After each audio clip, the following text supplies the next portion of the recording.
On a une question qui nous a été posée par une conseillère qui nous dit si tu devais donner les 3 meilleurs conseils pour débuter et durer du coup dans le métier, quels seraient-ils? Alors, déjà prendre le temps au départ, ne pas s'évertuer à vouloir chercher à faire une vente très très vite. Donc la première chose, c'est de dire sur quel secteur je vais travailler. Ok.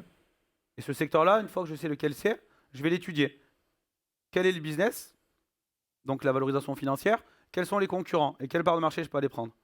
Et ensuite, je vais tout de suite me mettre une stratégie en place. Je vais de suite prendre les habitudes, les bonnes habitudes. Je vais commencer tous les matins, par exemple, à faire ce que j'ai à faire, des jeux de rôle pendant 1 heure, de la prospection pendant au moins 2 heures tous les matins.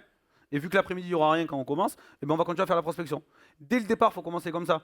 Et il ne faut pas se dire, aujourd'hui, j'ai pas besoin de ça parce que j'ai que ça comme activité. Il faut se dire, ok, moi quand je commence à travailler, en fait, j'ai vu un reportage, ça n'a rien à voir, mais parce que je suis fasciné par ça, mais The Notorious sur Netflix de Conor McGregor. Quand il a Dublin qui commence à s'entraîner, il va être champion du monde de l'UFC, il le sait. Et il s'entraîne comme s'il s'entraînait pour le championnat du monde, il gagne. Son premier combat, il gagne en 10 secondes. C'est la même chose. Tu commences conseiller immobilier, fais comme si tu étais déjà un conseiller avec plein de mandats. C'est-à-dire, tu fais ton étude de marché, et moi, dans le truc, c'est de dire, ok, tu prends 70% de ton temps, allez, au départ, on va dire 60% pour prospecter, 20% pour te former, et 20% pour travailler ta communication. Ok.